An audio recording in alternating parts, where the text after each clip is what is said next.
Look into my eyes.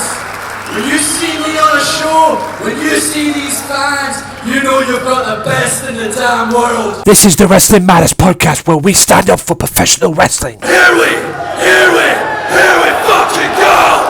Well, enough is enough, and it's time for a change! Professional wrestling! This is it! This is us standing up! Yes! Yes! Yes! Yes! Yes! Yes! That's 13-14!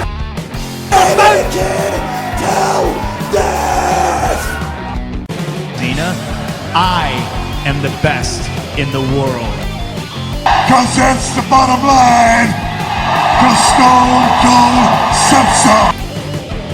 Beautiful people of the Wrestling Matters podcast, how are we all doing? It is your boy, the HEAD, at your service for the New Year's edition of the Wrestling Matters podcast. How are we all doing? Happy New Year to every single one of you. Hope you had a safe Christmas and a safe New Year. Hope you didn't do anything ridiculous. Hope you didn't do anything stupid. Yeah. Welcome to the Wrestling Matters podcast, the only podcast where wrestling matters. And it's going to be an action-packed show today, guys, because I've got a New Year bonanza for you guys. I have got a bunch of top 10s. I might have to make them, do you know what? I think I might have to make them a two-part top 10. So part 1 of the New Year's top 10s will be this week, and part 2 will be next week as well. Because they're interesting, let's just say that as well. I've got a few other things as well. Also, Raw, Smackdown, hopefully TNA. I haven't checked that out yet as I'm doing this. And Ring of Honor and NXT. I don't think there's any ICW this week. So, yeah. And I'll tell you also what's to come in the new year. Also, Wrestle Island. I'll be talking about that later on in the show, but I'll save that for last. Okay, I'll save that for last. That'll be last on the cards. So once I get everything out that I want to do out the way, I'll talk about that last. So that'll be in the last part of the podcast, on the outros and all that stuff as well. So stay tuned for that. Stay tuned for that. And I know what you're probably all thinking. Wrestling? What's wrestling? Find out later on. Also, the Wrestling Matters podcast, ladies and gentlemen. By the way, I hope you guys like that new picture that you're seeing. If you're seeing this on YouTube, there's a picture going up with me and the NWO and Wrestling Matters Podcast for Life, I believe it says that. Big thank you to David Anderson as well of Mystery Island. Speaking of Mystery Island, facebook.com/Back to the Island for more information, and plus a little bit of information as well, not too much, but a little bit of information on Wrestle Island, but I'll talk about Wrestle Island later on in the podcast, like I said. So be sure to check them out as well. Shout out to all my partners as well.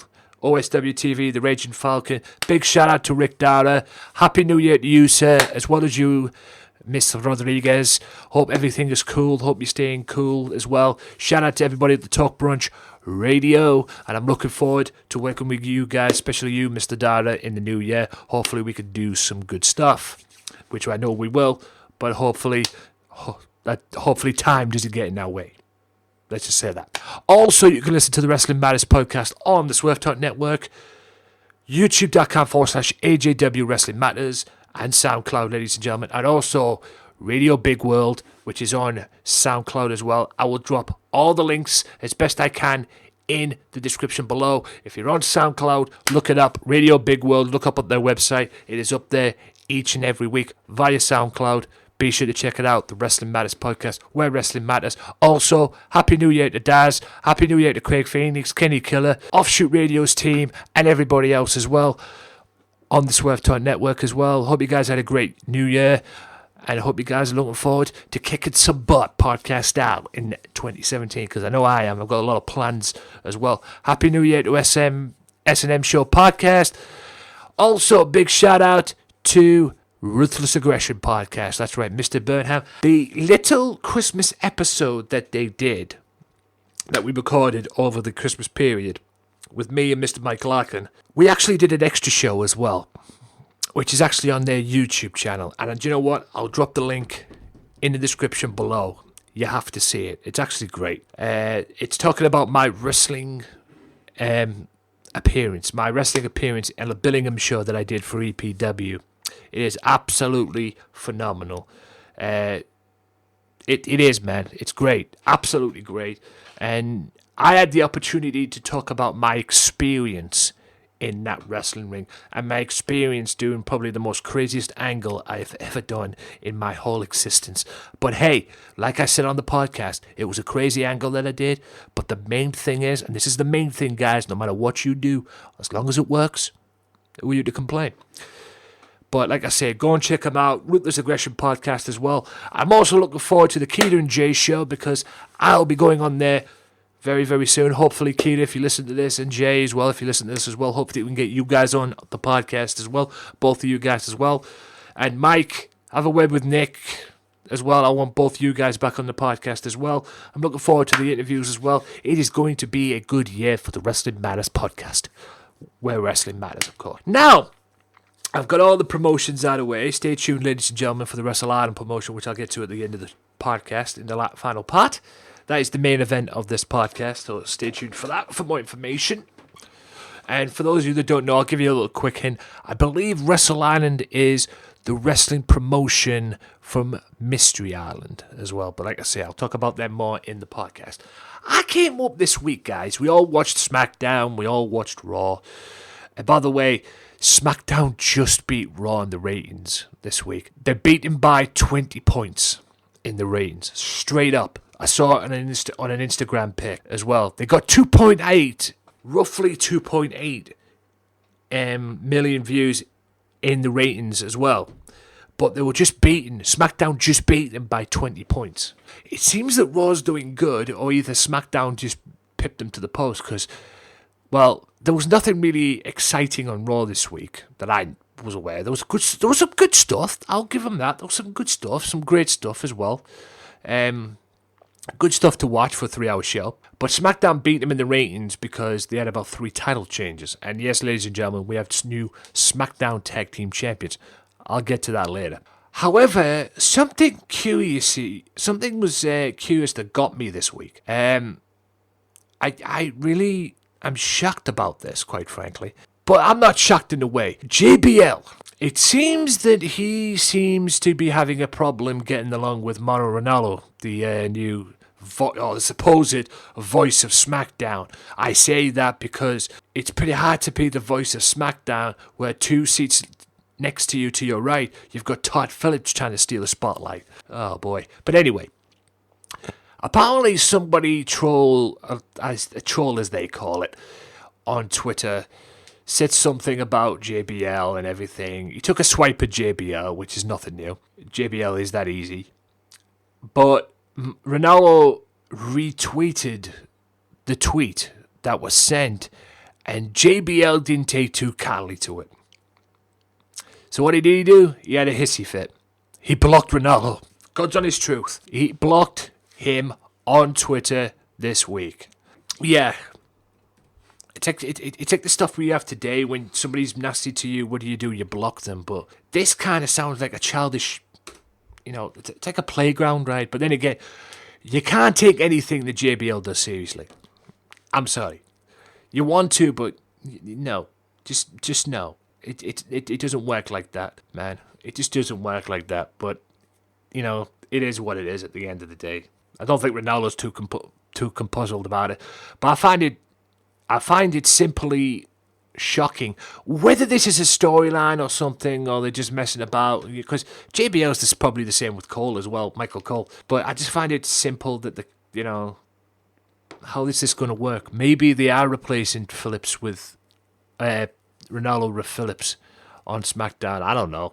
But I still don't get the 4-man squad on SmackDown, man. I still don't get it, and I never. Anyway, guys, I've got some top 10s to go through. A majority of them are from What Culture. I'll see what I can fit in. If I might be able to fit them in the podcast, I doubt it. I will, but if I don't, I'll put a part 2. I might do 2 in this podcast and do the rest next week. We'll see. We'll see how it pans out. But I definitely want to do this in the podcast. this one here that I got from WWE.com. WWE.com's top 25 matches of 2016. This ought to be good.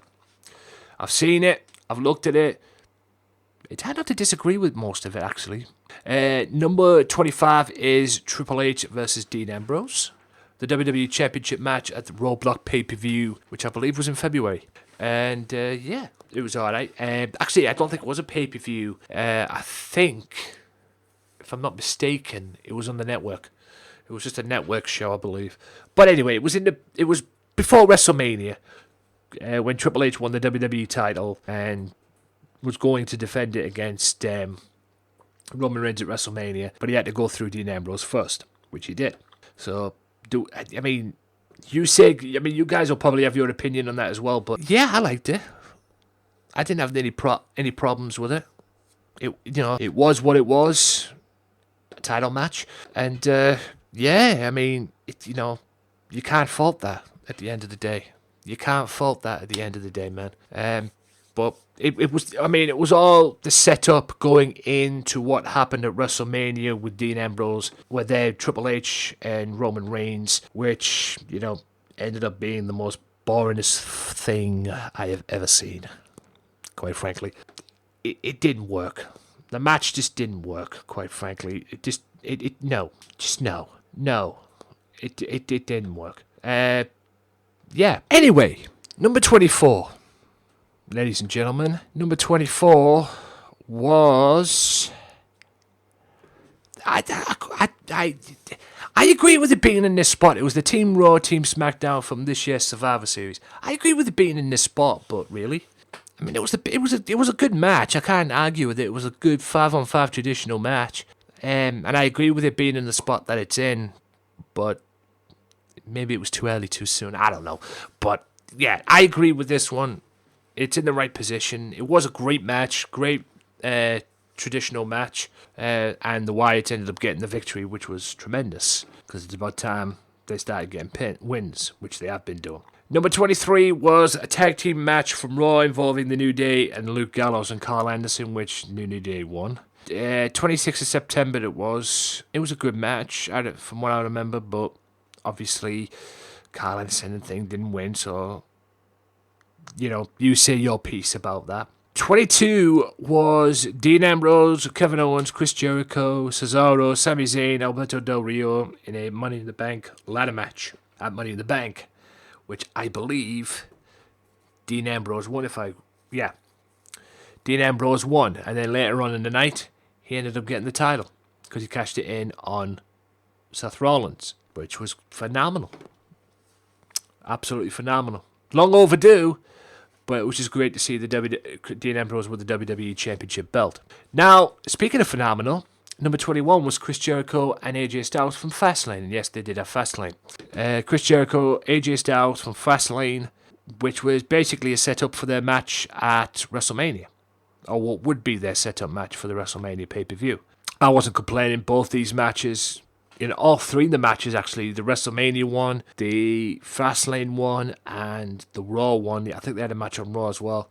All phenomenal. These two could have a match all day and it would just be good, to be honest. It was fun to watch. I don't agree with the outcome of WrestleMania. Maybe Chris, I don't know if Chris won this one, did he? No, just look it in.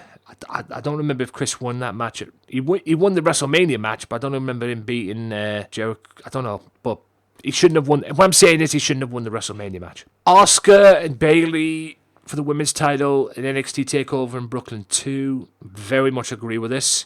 This was Bayley's farewell match, quite frankly. But, yeah, I agree with it. It's not the best women's match I've seen all year, but yeah, I agree with that being at number 20. It's in its right spot, and like I say, it was Bayley's going away match. And if you want to see the match, check it out on the network. The New Day faces Y2AJ, WWE Tag Team match before they split up. I believe this was. I swear this was the night that it ended up being the demise of Y2AJ as well. It ended up being the demise of Y2AJ because this was the major setup for the match at WrestleMania. So, and Jericho's heel turn. So, yeah, go back and watch the match as well. Triple H, Dolph Ziggler on Raw, March 14th was what it was, really. Obviously, Triple H won the match because he was having all that momentum going into WrestleMania. And yeah, it's like it says here, it was a hell of a fight. Just came up short, Dolph Ziggler. Speaking of Money in the Bank earlier on, Roman Reigns and that Seth Rollins match, the same match that Dean Ambrose cashed in for the WWE Championship, was at number 17. I agree. I very much agree with that, to be honest. Could have put it a little bit higher, but yeah, I'm not complaining. The Fatal 4-Way match at Extreme Rules for the Intercontinental Championship with Miz, Sami Zayn, Cesaro, and Kevin Owens. Very much agree with this match. This was a great match, and all four guys did extremely well. Never mind. They did extremely well in this match to make this match happen, quite frankly, because it's not easy, a Fatal 4-Way or Triple Threat match, quite frankly. And yeah, they did their thing. And I think Miz came out on top, if I remember correctly. Miz, somehow escaped with the coveted title, which he basically pretty much did all year. Number 15 was the Hell in a Cell Women's Championship match with Sasha Banks and Charlotte Flair. Totally agree with this one. Don't like the outcome out of it. But yeah, you can't complain with it because it was a great match. The outcome was wrong, but then again, we all know WWE likes their records. So, number 14 was Finn Balor, Seth Rollins at SummerSlam, to crown the very first Universal Champion. This was an awesome match, there's no question about it. It's just a shame the outcome didn't really mean much, did it? Because the next night on Raw, Finn had to drop the belt because he got injured in the match. So, yeah, that's probably why it's a 14, because I would imagine that would have been a top 10. To be honest.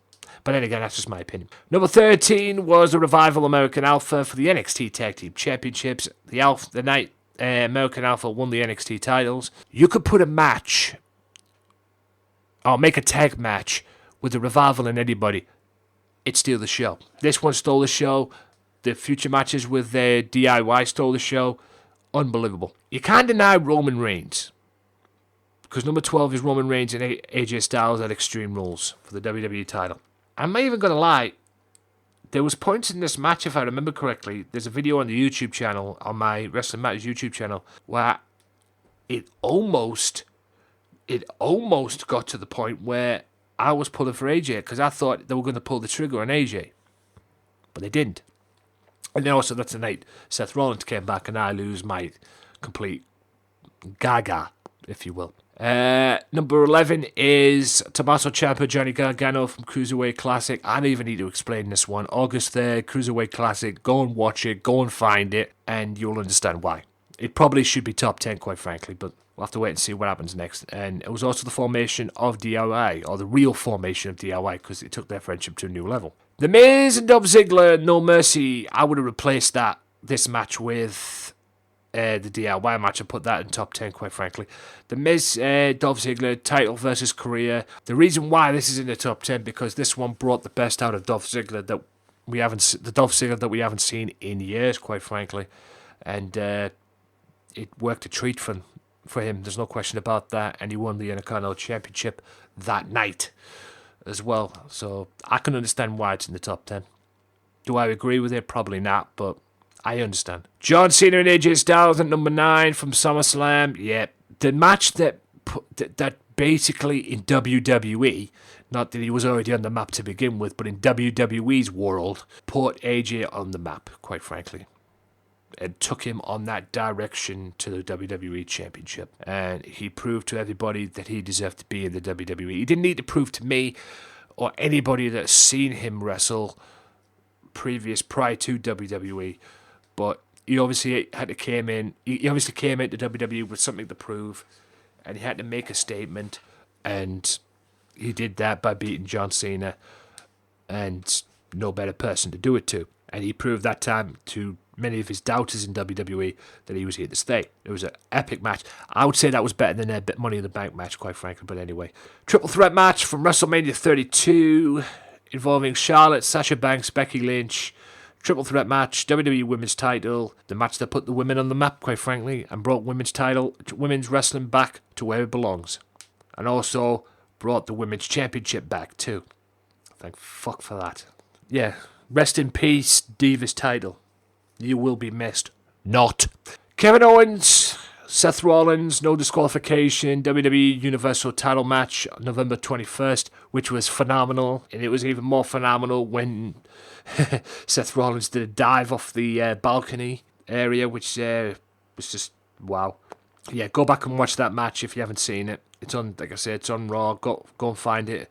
It's either on the internet or if you're on the subscription, go and watch it. It's just amazing. But it was a good way to end Raw as well. Good main event for Raw that time as well. Triple threat match from No Mercy. AJ Styles, Dean Ambrose, and John Cena. All three guys did very well in this match. And yes, as we expected, Dean Ambrose got the not Dean Ambrose. AJ Styles got the victory as well, which was phenomenal. Pun intended. As well, and it was even great as well because AJ Styles, there's a picture that I'm looking at of AJ Styles in a submission hold from both Dean Ambrose and John Cena. Ouch. Kota Ibushi and Cedric Alexander from the Cruiserweight Classic, probably the best match of the Cruiserweight Classic in my opinion. Just like I say, if you haven't seen the Cruiserweight Classic, get on the network, subscribe to the network, and just watch the Cruiserweight Classic start to finish, and you'll understand why. At that time, people were talking about the Cruiserweights. Now people don't know what to do with the Cruiserweights. So that's why they're giving the 205 show. Sami Zayn, Kevin Owens, Battleground was supposedly their last match, but when it was supposedly their last ever meeting, and yeah, it stole the show of Battleground, there's no question about that, and it took Sami Zayn to a new level. The only problem I have with it was supposed to be their final encounter, but then a couple of months later, they met on Raw. Okay, moving on. But that's number 4 anyway. Number 3 is Charlotte Flair, Sasha Banks, Women's Championship, July 25th. And yes, Sasha Banks won this as well. I believe... No, I don't think this was the one where Sasha, the no disqualification match where Sasha made her tap out in the balcony in the crowd, which was hilarious. And hilarious to see that fan going, no, don't tap, and then she taps, and that's it. Oh God, kind of thing. The look on his face was priceless, but it's not that one. Like I said, go back and watch that as well. Number 2 is from WrestleMania in Dallas weekend from NXT, the night that Sami Zayn said goodbye in his match with Shinsuke Nakamura. Oh my God. They beat the hell out of each other. If you don't believe me, go and watch it. They literally beat the piss out of one another. And Nakamura got the victory. Like I said, Nakamura got the victory because it was Sami Zayn's goodbye. And number 1, guys, speaking of DIY, number 1 is The Revival DIY 2 out of 3 falls NXT Championship, Tag Team Championships rather, in Toronto. You don't need to say it. It says it for itself. Really, it speaks for itself. Absolutely speaks for itself. And if you don't believe me, go and watch the match. And once again, guys, NXT rules WWE. And you wonder why, quite frankly. Because Triple H knows what he's doing. That's why. You don't see the matches on NXT that you do on WWE. Raw or SmackDown. Well, yet anyway. But, yeah, NXT is ruling WWE. And you can understand why. Anyway, guys, that is the end of part 1. I will be back in part 2 with Raw and SmackDown review. Hope you guys enjoyed part 1. I'll be back right after this, so stay tuned. If you like the Wrestling Matters podcast, why not check out their Facebook page at facebook.com/WM podcast and like the page and show your support to the podcast that stands up for professional wrestling, the Wrestling Matters podcast. Wrestling Matters, wrestling fans. Right, guys, welcome back to the Wrestling Matters podcast part 2. We're going to talk Raw and SmackDown in this part, but let's talk NXT and Ring of Honor. Now, Ring of Honor this week is a best of show, best of their UK tour. There was 3 matches on there from the UK tour, so just to let you know right now, if you haven't seen it, go and watch it. It has the Will Ospreay winning the Ring of Honor World Television Championship from Bobby Fish, and then losing it to Mighty Skull, but there's one match on there you need to check out. It's probably one of the best tag team matches I've seen in a while, and it has one of the best endings ever. Young Bucks versus Mighty Skull and Will Ospreay for the Ring of Honor World Tag Team Championships. Go and watch it. Unbelievable finish. Just unbelievable finish. The Young Bucks were setting up for their springboard tombstone thing that they do, where I believe it's Nick who does a flip and then the tombstone, the spike tombstone their opponent. Well, Will Ospreay caught him as he was doing it, Hurricane Rana's him, but Nick still manages to drop the move. It still manages to flip over, and they still do the move on it. It is the most unbelievable ending you will ever see, and it's the most unbelievable ending to a wrestling match I've ever seen in my life, and you have to go and check it out. So that's Ring of Honor this week.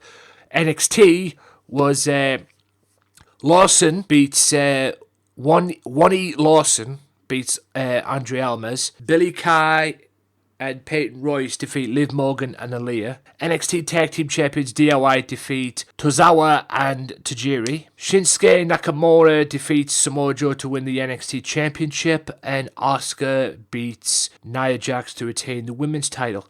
Why? I don't know. The women's title, the main event of the show, I don't know. But that was from Japan. You'd probably gather that was from the Japan show. Next week, or this week, coming week anyway, is from Australia. So be sure to check out this week's, and I'll probably talk about that next week on the podcast. Now we go to Monday Night Raw, ladies and gents. I'm not going to talk about TNA because TNA is back in January 5th. I actually forgot about that, so interested to see what they bring to the table in the new year. So anyway, let's talk Raw and let's talk SmackDown. Let's go to Raw first. Goldberg returns this week as well. First time since his shocking win over Brock Lesnar at the Survivor Series pay-per-view in November. But let's talk about Boxing Day's edition of Monday Night Raw. Seth Rollins and the US Champion Roman Reigns confronted Raw Commissioner Stephanie McMahon and demanded a fight with Braun Strowman. The Raw Tag Team Champions Cesaro and Sheamus defeat the New Day. Nia Jax beats Scarlett, who walked out with a Sasha Banks t-shirt on. Bad move on her part. Raw Women's Title Champion Charlotte Flair defeated Bayley, and now Bayley is no longer the number one contender. But no doubt she'll probably get that back. Like I say, it's a storyline, it's a program. I don't know, thankfully.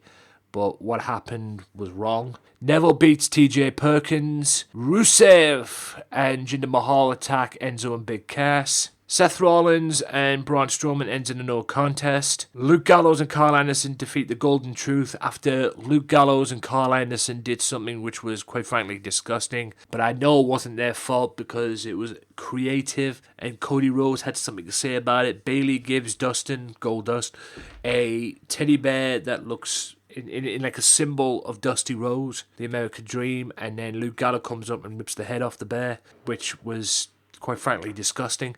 Rich Swann defeats Daivari, and US Champion Roman Reigns defeats Kevin Owens, thanks to a little help from Seth Rollins, and retains the United States Championship in the process. But yeah, Cody had something to say about that, and he took a bash at WWE Creative, or basically WWE, whoever came up with that idea. And quite frankly, I agree with him because it was disgusting. It's alright doing storylines and everything like that, but there has to be boundaries, and I didn't like that angle, to be honest. I didn't like that angle one bit. And like I said earlier on, guys, Raw got 2.8 in the ratings, and so many viewers, 2.8 blah blah blah viewers, but unfortunately they were beaten by Smackdown by 20 points in the ratings, by 20 points. Because SmackDown had a live wild card results, a wild card final show, which saw three title matches, one title change. John Cena returned with a huge announcement. He challenged the winner of the main event for the WWE Championship at the Royal Rumble. So it's going to be John Cena versus the WWE Champion at the Royal Rumble. So much for The Undertaker. But anyway, American Alpha shocked the world by capturing the SmackDown Tag Team titles in a Four Corners elimination match, which was them. I believe it was Mojo Rawley. No, it wasn't Mojo Rawley and thing. I apologize. It was them, the Usos, Rano, and Heath Slater and the Wyatt family, and they beat the Wyatt family thanks to a miscommunication from Orton and Luke Harper. Maybe that's the seeds now planted for the Randy Orton turn. Maybe Randy Orton and Bray Wyatt at WrestleMania. I don't know. Smackdown Women's Champion Alexa Bliss defeats Becky Lynch by twisting her arm out of a socket somewhat to distract the referee and everything, and it worked. And Miss Luchadores, who Becky was dressed up as, came out. I don't know who this one is, so we'll have to. I'm sure we'll find out this coming week on SmackDown. Dean Ambrose delivered a sneak attack on Miz backstage, probably retaliation for what happened last week with him and Renee. And then he talks about it on JBL, on the Talking Smack show. And AJ Styles, in what was a great triple threat match, quite frankly. AJ Styles, Dolph Ziggler, and Baron Corbin. AJ retains, and it's AJ Styles and John Cena for the WWE Championship at the Royal Rumble pay-per-view as well. So, yeah, it is the match, everything. Now, I don't know what they're going to do with this match. Will John Cena get his 16th world title? Probably. I don't know where that leaves The Undertaker. Are they going to put the belt on The Undertaker and have The Undertaker win it at WrestleMania? I don't know. Quite frankly, it's like it took a swerve. It took like a turn for the worst, if you will, like a swerve kind of thing. Because I don't know what's going to happen now in this. So WWE seems like the swerve. There's either that or they couldn't get The Undertaker to be at the Royal Rumble. So, but we'll have to wait and see anyway. But like I say, SmackDown won the ratings war this week by 20 points. It was very close, but Raw got smacked down, basically. And, yeah, SmackDown was a great show this week. Raw was okay as well, but SmackDown was better. And Raw definitely needs to up its game. And you know what? Since we're here, we might as well talk about it. 205 Live. Let's see what happened. Tony Nese beats Cedric Alexander. Mustafa Ali defeats John Yonette. I hope I said that right. Jack Gallagher defeats Daivari in a gentleman's duel. And in a non-title match, Neville defeats Rich Swann. And no doubt we'll probably get a Cruiserweight title match somewhere down the road. He's looking to take over the Cruiserweight division. So, yeah, it'll be interesting to see how that pans out. But all in all, guys, that's the end of WWE and everything and all that. Hope you enjoyed that part 2 of the Wrestling Matters podcast. I have done all this right now. I have done all this, the Raw and NXT now, and I've done it in this part right here, because in part 3, I'm going to talk about something that returned to UK television after 30 years. That is, World of Sport Wrestling is back. For what supposedly is a one-off show. Could be to the point where they bring it back. Hopefully they do. But I saw it this past week, and in part 3, I'm going to talk about it. So, see you in a bit. There's only one wrestling podcast that gives you honest, uncut opinions and the most unique trivia since WWE did The Weakest Link. And the only place you can hear the show-stealing podcast promo every single week. Covering WWE, TNA, Ring of Honor, Lucha Underground. Matt's Wrestling Podcast is the place for you. Join myself, Evan Money McCabe, the Phoenix, and the Butcher, Sundays at 7 p.m. UK time, 2 p.m. Eastern time with your host, Danny Dangerously, on VOC Nation and the Swerve Talk Network. Go to maxwrestling.wix.com/maxwrestling or follow us at Max Wrestling UK for more details. Give in to the madness.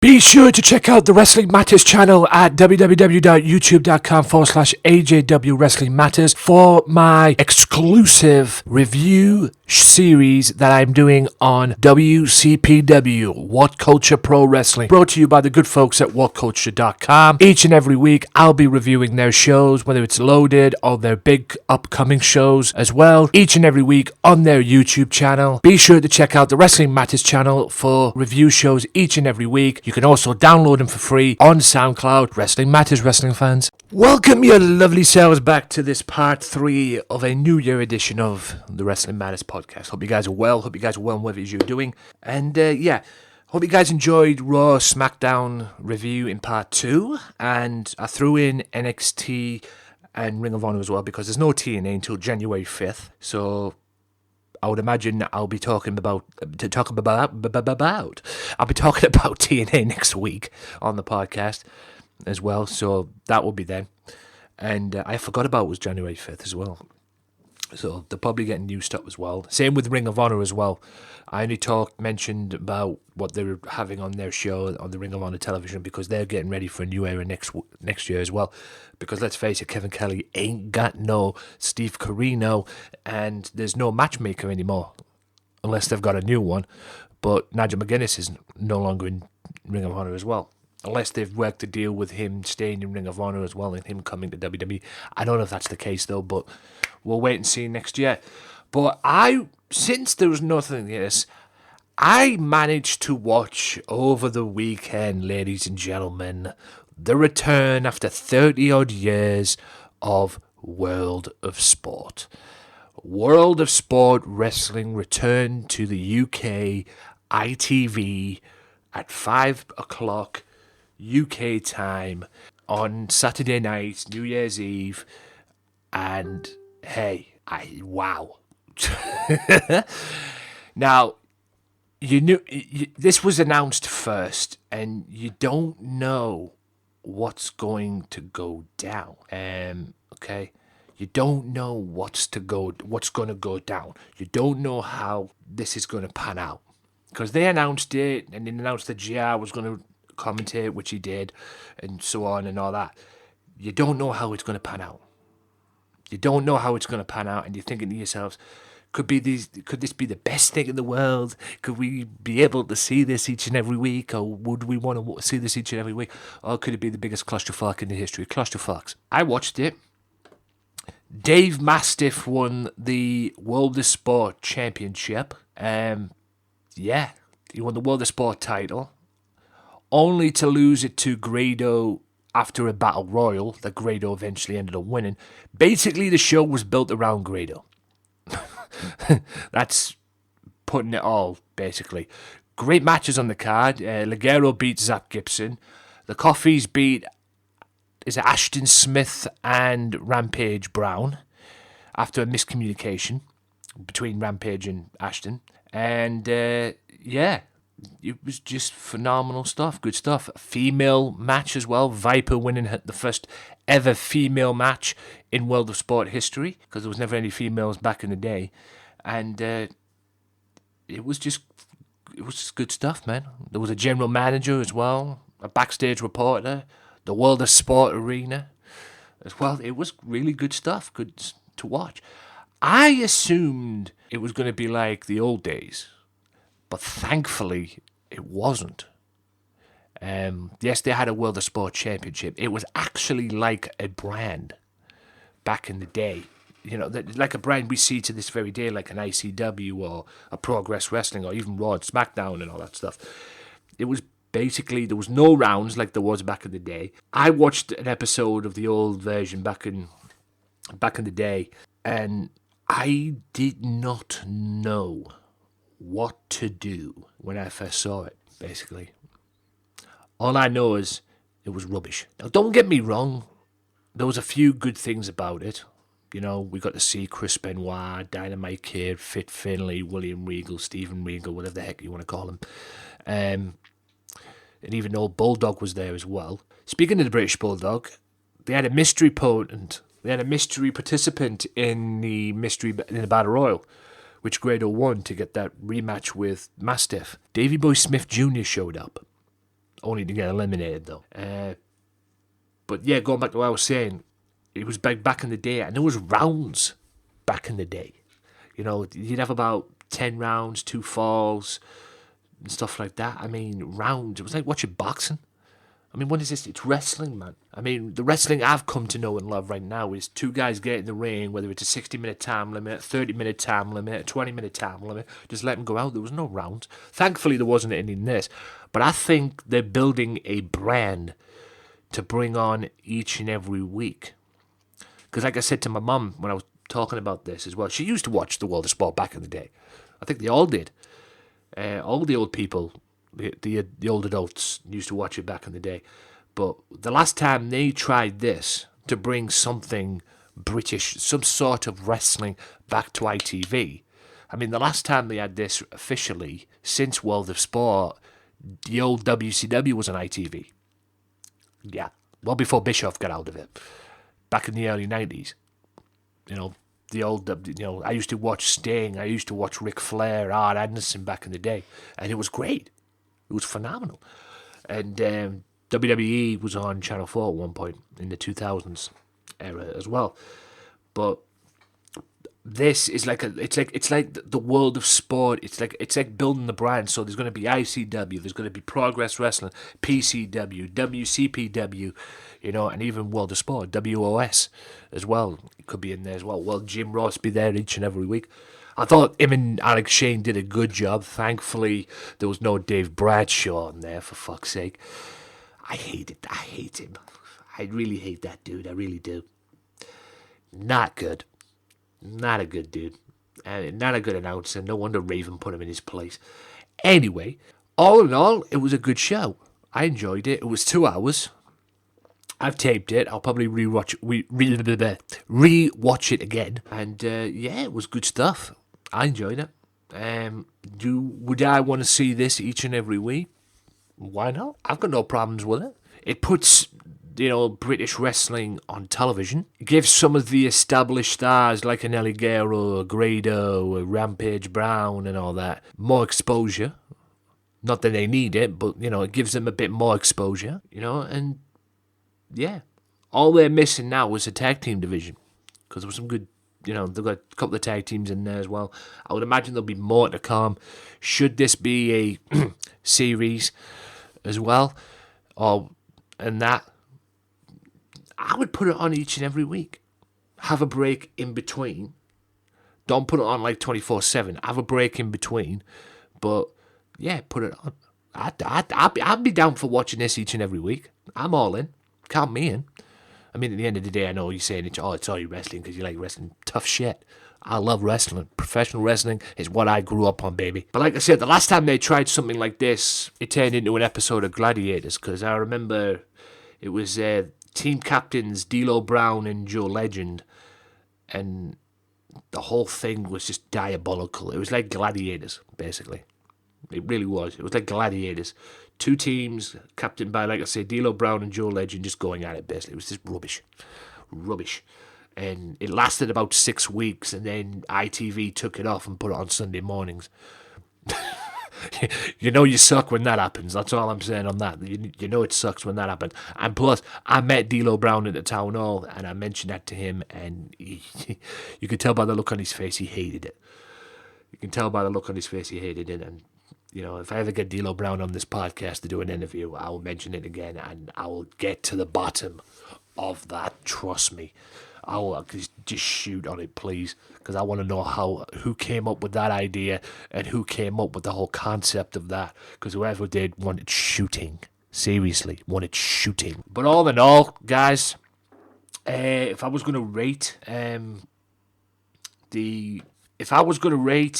the show itself, I would probably give it a rating of 8 out of 10, basically, because I really did enjoy it. I thought it was good stuff. It wasn't too force-fed. It was just good, solid wrestling with some storyline, with a storyline here which was built around Grado, and I enjoyed it. It was good stuff. There wasn't too much exposure of many things, and there was a group that they had formed as well between Shah Samuels, Johnny Moss, and Dave Mastiff. Some sort of 3-man, like a group between the two, because when Mastiff came out, them two, Shah and Johnny, cost Grado the match to begin with, and then started beating him up, leading him to the point where he eventually ended up winning it with the RKO, or the RK Grado. I believe Billy Kirkwood dubbed it that, but anyway, all in all, it was good stuff. It really was very good stuff, and like I say, I wouldn't mind seeing it again. I really wouldn't. and I wouldn't mind seeing it every week. Because it'll give the stars that were on there, and plus more stars as well. I know there's a lot of more stars coming or will be on that show as well. It'll give them exposure. It'll give them a platform, to get over a bit more as well. Not that they need it, but hey, every little helps, I guess. And it'll be good stuff to watch each and every Saturday, because although The Voice UK returns next week as well, I don't think there'll be that much good stuff to watch on a Saturdays, to be honest. There never is that much primetime stuff and everything. So there is a lot of good stuff, but not as stuff that I'll be hooked on. There's a few things here and there, but some of them turn out to be a right joke, so maybe wrestling is the answer to this problem. And hopefully ITV will make, and turn it into a series or whatever they plan on doing, just to balance it out. Don't turn it into a series where it's on for so many amounts of weeks and then goes away for about 6 months and then comes back again. Don't do it that way. Really build the brand, really build it to a point where it's a company, because I think it could do well. I think it could do very well. But like I said, you're missing tag teams. But like I said, it's just a start. It's just the first show, and I really enjoyed it. And credit to ITV for trying to bring wrestling back to where it belongs, basically. British wrestling is alive and well. Thank the Lord. Right, guys, I'm going to wrap it up here. I'm going to take a quick time out, and I'll be back right after this with more on the Wrestling Matters podcast, so stay tuned. Be sure to listen to the Sunday Segway Wrestling Podcast. What? Every Sunday with Kenny Killer and the Galdem Sugar Shugs. Yes! With all the news, views, and laughter that you want. They like jet airplanes. Woo! They like long limousines. Every Sunday, the Sunday Segway Wrestling Podcast on Podomatic, iTunes, and YouTube. So why don't you choke on that, slap nut? Welcome back, ladies and gentlemen, to the Wrestling Matters podcast. This is part 4, and in part 4 and in part 5, we're going to do 2, not 1, but 2, What Culture Wrestling Top 10s. Because we're going to have, in this part right now, the 10 best WWE wrestlers of 2016, according to What Culture. And in part 5, hey, we've had the best. In part 5, you'll get the worst. Yes, the worst wrestlers of 2016 as well. And next week on this podcast, I will present the worst matches of 2016 on next week's podcast as well. I'll save that for next week. But this one is going to be the 10 best wrestlers and 10 worst wrestlers in WWE in 2016, according to What Culture. Let's kick it off with the 10 best wrestlers. That's right. Start with the 10, start positive. So, yeah, 10 best WWE wrestlers according to What Culture of 2016. Number 10, John Cena. Now, you can't deny this guy. Okay, yes, he is Super Cena. Yes, he's the and all that stuff. But he can have a good match with anybody, depending it's the right person, of course. I mean, take his matches with AJ. They were phenomenal. Pun intended. You can't deny that. There is a wrestler there. There is a wrestler in that Superman gimmick thing, whatever it is. There is a wrestler there. And he can have great matches with anybody. Just put him in the ring with that person. Boom. No problem. So you can do that. I know there's probably a lot of you people right now watching this thinking, what the fuck? John Cena, number 10, best wrestlers? Are you nuts? But it's true. If you put him in the ring with a guy like an AJ Styles, magic will happen, if you will. Number 9 is Chris Jericho. Well, Chris Jericho can have a great match with anybody. Chris Jericho is entertaining. You can love Chris Jericho. You can despise Chris Jericho. You can want to punch Chris Jericho. He's awesome. You can't deny that. He's just flat out awesome. And he has a good band too. But wrestling terms, he can go. He really can go. He's just great to watch, great to entertain. His little thing with Kevin Owens is even hilarious as well at times. A little annoying, but hilarious at times. But in the ring, between the ropes, he is just phenomenal. Speaking of Kevin Owens, number 8 is Kevin Owens. He's had great matches this year as well. He's even won the Universal Championship as well, thanks to Triple H. He was also Intercontinental Champion as well, I believe, this year. Or last year going into this year anyway, but he was champion nonetheless, former Intercontinental Champion. Yes, that controversial but shocking ending to Raw when he won the Universal title. He's had great matches with Roman Reigns, another one who's just on the pedestal as well, and a great no disqualification match with Seth Rollins, as well as his feud with Sami Zayn as well. Phenomenal to watch. He's been fun, and I've been watching Kevin Owens ever since Ring of Honor. Quite frankly, when he was in Ring of Honor, it's Kevin Steen, his real name. So yeah, I knew he'd be great. Number 7 is, quite frankly, my favourite tag team in NXT, probably soon to be my favourite tag team on the main roster when they jump up.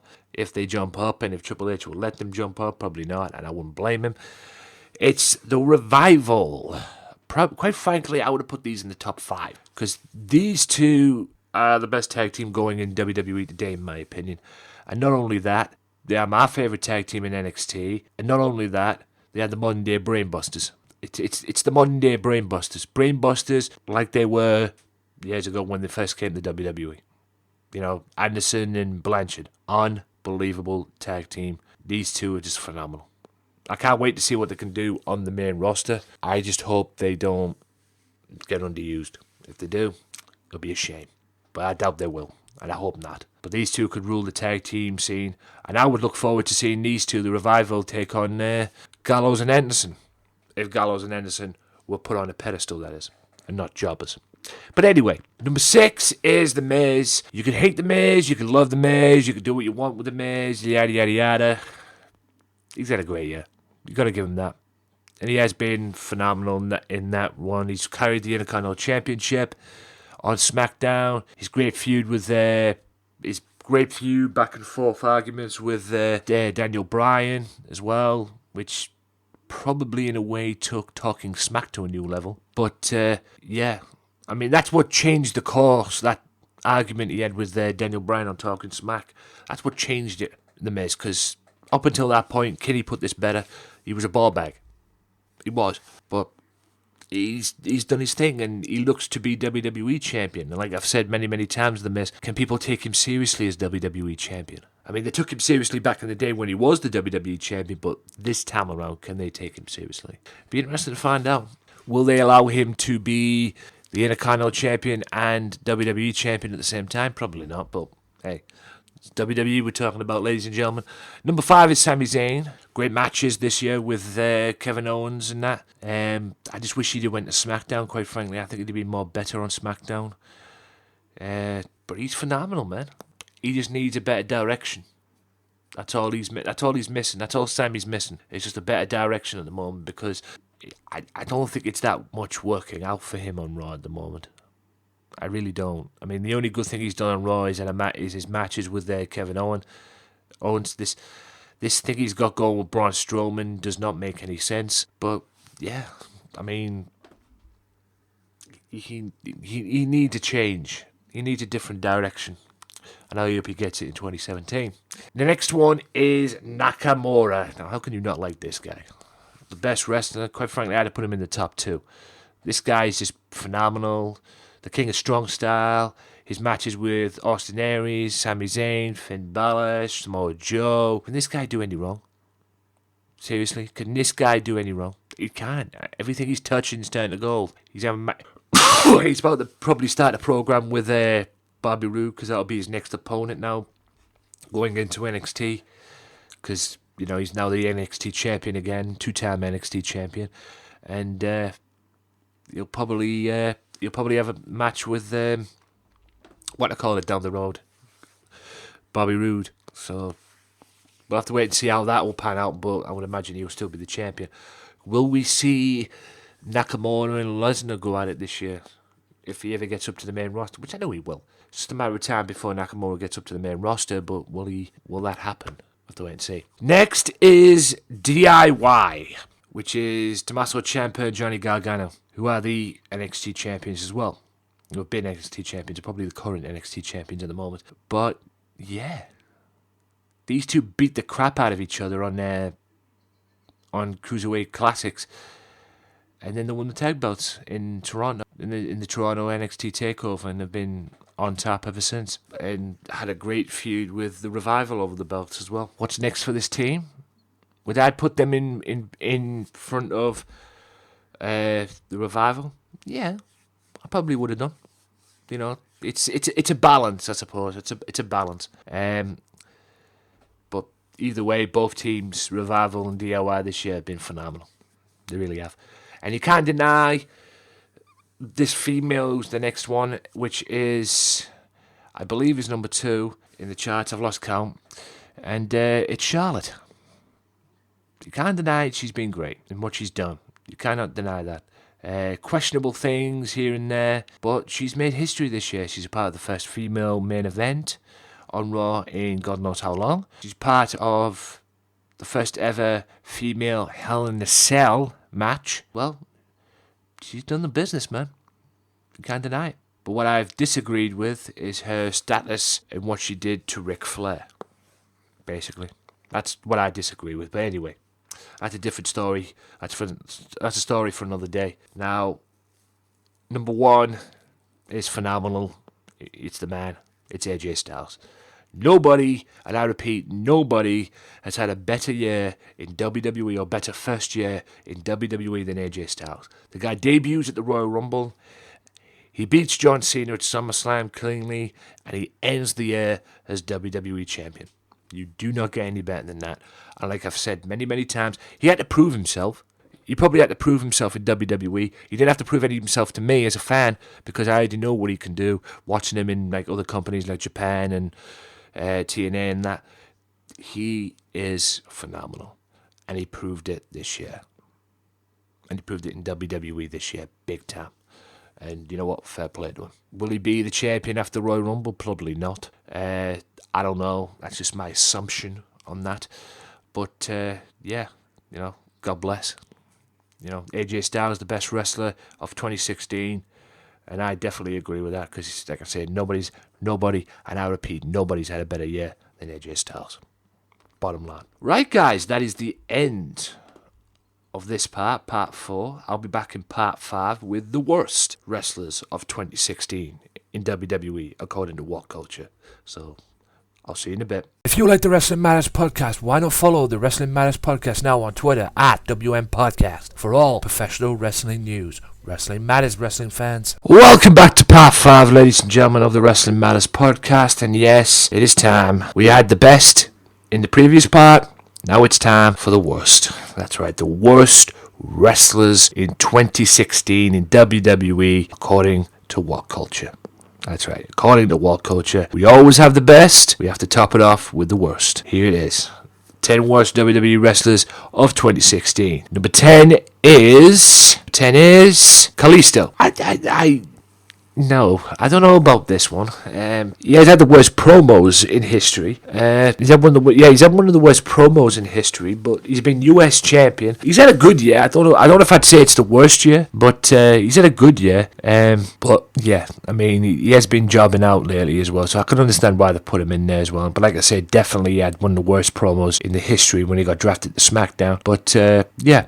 Number 10. Number 9, definitely agree with this, Darren Young. And it's not necessarily Darren Young, the wrestler. It's this gimmick that he's in with Bob Backlund, quite frankly. This whole make Darren Young great. Where have I had that before? Oh, yeah. But, yeah, the whole gimmick thing is just retarded. It really is.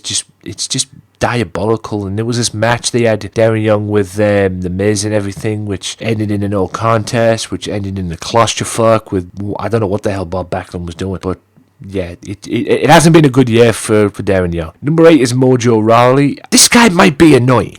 I'll say that. He might be an annoying guy that you want to slap. You know, he's a hype bro, but he might be an annoying guy you probably want to slap on a night out somewhere. But I don't agree with him being the worst. I mean, he's in a great tag team with Zack Ryder. He's had the worst ending ever, because he's got his own now, because his tag team partner's on the shelf. But I don't know if I'd say he's the worst wrestler, but he's good.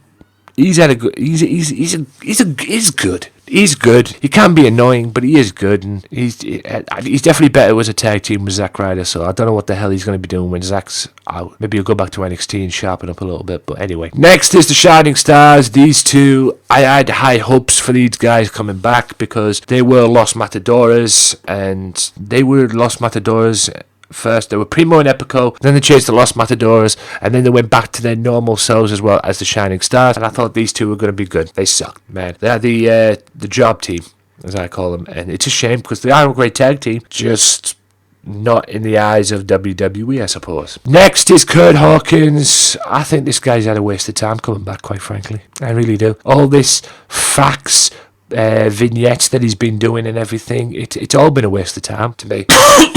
Man, I mean, it's just fact. Kurt Hawkins is this and this. Fact, you need a new gimmick, dude. I mean, he's beating Apollo Crews. You want to talk about someone who's had a worst year, Jesus Christ. And then he lost to Mojo Rawley, and what? I mean, what has he done again? I mean, the whole thing is just like going over right in my head, man. Anyway, next is Dana Brooke. Now, I wouldn't say she's been the worst wrestler this year. Nobody's able to carry her match. I mean, there was a match that she had this year with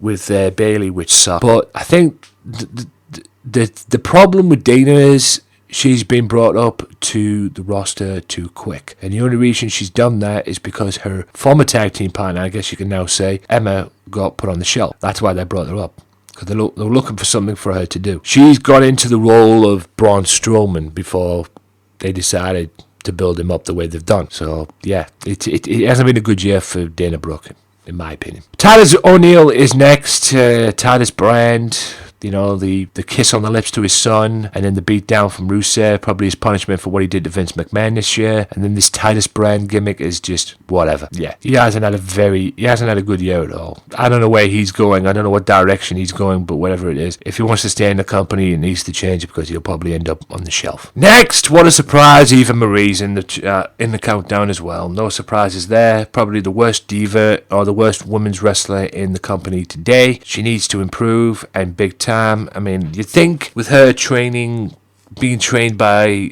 cruiserweight Brian Kendrick, I mean, you'd think she'd have learned something, but she might have done, but she hasn't had the opportunity to prove it, and she gets suspended for the DOI stuff, the drugs and all that shit. It hasn't been a good year for her, and it's hard not to surprise that. I mean, one time she was supposed to wrestle Becky on SmackDown, then in a wardrobe malfunction, she faked an injury. What are they doing with her is what I want to know. What are they doing with her? Anyway, next is James Ellsworth, which is no surprise in there, actually, because obviously the reason why this guy's the worst wrestler is because he was brought in as a part of the storyline. He now has a contract. How the hell have they let him beat AJ Styles is beyond me. And this guy, obviously, when he turned on Dean Ambrose at the TLC pay-per-view, somebody forgot to mention what he is, I don't know if it's his character or not, but somebody forgot to tell him what a heel and a babyface is. And he was the worst wrestler this year, in What Culture's opinion, in WWE, is R-Truth. What can I say about this guy? Golden Truth. We all know who the star is out of that team. Goldust. He's the man. And R-Truth. All I'm saying is about R-Truth is this. He's good at what he does, yada yada yada. I don't like it, quite frankly. And all I'm saying is, this was a former NWA World Heavyweight Champion. Now look at him. It makes no sense. Anyway, that was the worst wrestlers of 2016, guys. Hope you guys have enjoyed that. Sorry if it was a little bit shorter than the previous one, but hey, it is what it is, guys. It is what it is. They are the worst wrestlers. You probably didn't want to talk about them that much, or didn't want to know about them that much. So yeah, I'll give you the best that you can. I hope you guys enjoyed it. I'll be back in the final part of the Wrestling Matters podcast with an outro. Also, news on Wrestle Island. So I'll be back in a bit. Be sure to listen to the Sunday Segway Wrestling Podcast. What? Every Sunday with Kinny Killer and the Galdem Sugar Shugs. Yes! With all the news, views, and laughter that you want. They like jet airplanes. Woo! They like long limousines. Every Sunday, the Sunday Segway Wrestling Podcast on Podomatic, iTunes, and YouTube. So why don't you choke on that, slap nut? Welcome back, ladies and gentlemen, to the final part of the Wrestling Matters podcast. Hope you guys are well. Hope you guys have enjoyed the podcast. Hope you guys are having a safe and wonderful new year. And the following episode of the Wrestling Matters podcast is on AJW Wrestling Matters on YouTube, soundcloud.com/wrestling_matters_podcast. Also, check it out on Radio Big World as well. Check them out on SoundCloud, soundcloud.com. Check them out. Type in Radio Big World and you'll get them up and just check them out and give them some love as well. Also, this is on the Swerve Talk Network, Offshoot Radio, Max Wrestling, Sunday Segway. Check out Sunday Segway TV as well. Also, check out Max Wrestling's new thing that they're doing as well. Also, check out all the good stuff as well. Shout out to everybody who's my partner, OSW TV, Raging Falcon. Also, Happy New Year again to Jen Rodriguez and Rick Dara from Talk Brunch as well. Check out Talk Brunch at Talk Brunch on Twitter. They're always on after Monday Night Raw, doing their own podcast. Hopefully, you guys, we can work together sometime down the road in 2017. And yeah, ladies and gentlemen, also check out Mystery Island, facebook.com/Back to the Island. And speaking of Mystery Island, ladies and gents, boys and girls, be sure to check out Wrestle Island. That's right, Wrestle Island as well. Also, check out, before I get to Wrestle Island as well, check out Ruthless Aggression Podcast. There's a YouTube video that I will put on this YouTube channel. On the YouTube channel in the description below, and whoever else you can watching this as well, of me and Dave, who hosts the Ruthless Aggression Era podcast, talking about doing a video on my debut, my singles debut, if you will, in EPW that I did over here. Yes, I've participated in a ring, guys. If you want to check it out, I'll drop a link in the description below. Be sure to check that out as well. It was a laugh and it was great fun. Yeah, and there's no copyright on it, guys, before you start going in there and bashing them. Oh, you got copyright, you thought somebody else's. Okay, it's all good, it's all clear. It's just a bit of fun. It's just something he came up with, a nice idea. There's no harm done, so don't get your balls in a twist or whatever. It's all good, and it was actually fun to do as well, so hopefully we can do that again somewhere down the road. That was recorded after the Christmas show we did. Also check that out, the link should be in the description below. But check out Ruthless Aggression Era podcast, S&M Show podcast as well. Also the Keita and Jay show, I hopefully will be on there somewhere down the road in 2017. I've already been told I'm going on, but like I say, it's not my place, it's up to them. Now we get back to Mystery Island, facebook.com/Back to the Island for more on the Mystery Island, 56 to 58 Oxton Road in Birkenhead. If you're in the area, go down. It's a good shop, good little shop, and I'm proud to sponsor it. Wow. I'm proud to show support and be a supporter of it on this podcast and promote it the best way I can. Also, Wrestle Island, ladies and gents. Wrestle Island. Where is it? Oh, God. There we are. Wrestle Island. I am now currently, as I'm doing this, I'm looking at a photo of Silver Parker. It is a Prospect Division. Now, I've had permission to let you guys know about this. Prospect Division, coming Little Theatre, Grange Road, West Birkenhead. I'm looking at a picture now of Silver Parker and a wrestler with a name spelled AISIT. Is it? I hope I said that right. If I didn't, I apologize. But that sounded good in my head. Anyway, be sure to check that out as well. Facebook.com/Wrestle Island. Also, Sean Only is returning to Wrestle Island as well, March 26th. Be sure to check that out as well. Just looking up the information for you guys as well. There we are. Wrestle Island, we have to go back.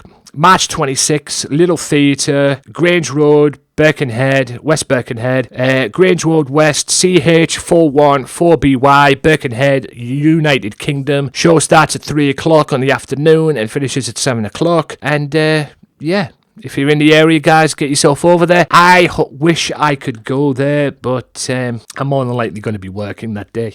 More than likely, if I can get in there, I'll go down, but I doubt I will. Like I said, I'm more than likely going to be working with the borough at that time anyway. But like I say, Sean Only is going there, so be sure to check that out. And for more information on Wrestle Island and Mystery Island, go to facebook.com/Wrestle Island and facebook.com/Back to the Island as well. And I hope that was okay, David, if you're listening to this as well, which I'm sure you will, because I'm going to send you the link anyway. So hope that was okay. Like I say, David, if you're watching this as well, and Peter as well, whoever's in charge of this, send them my way, send it all my way, and I'll promote it the best way I can. I'm always open to help you guys out, because you've got me some good stuff as well. One in particular, a signed autograph from Jimmy Havoc, which is the best thing I have ever got. Full stop. Other than that, guys, it has been an absolute blast bringing you this podcast. I hope you guys have a safe I hope you guys have had a safe and wonderful new year. A lot more to come on the podcast. I am far from done this year. I am just getting started. I'm going into my 3rd year, so yeah, I'm just getting started, guys. It is all good in the hood. Like I say, subscribe if you're new on the Wrestling Matters channel. I'm looking to do some projects on that channel in the new year as well, but I've got to get a few things sorted out. Other than that, you just have to deal with the podcast for now. And also check it out on soundcloud.com/wrestling_matters_podcast and download it for free. And until next time, guys, have a great week, and I'll talk to you again next week on the Wrestling Matters podcast, where wrestling matters. Until next time, guys, peace out. Well, enough is enough, and it's time for a change.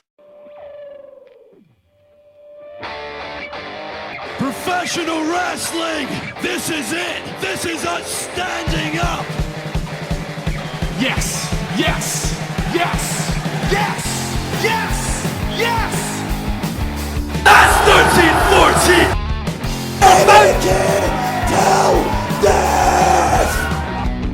Dina, I am the best in the world. Cause that's the bottom line. Cause Stone Cold said so.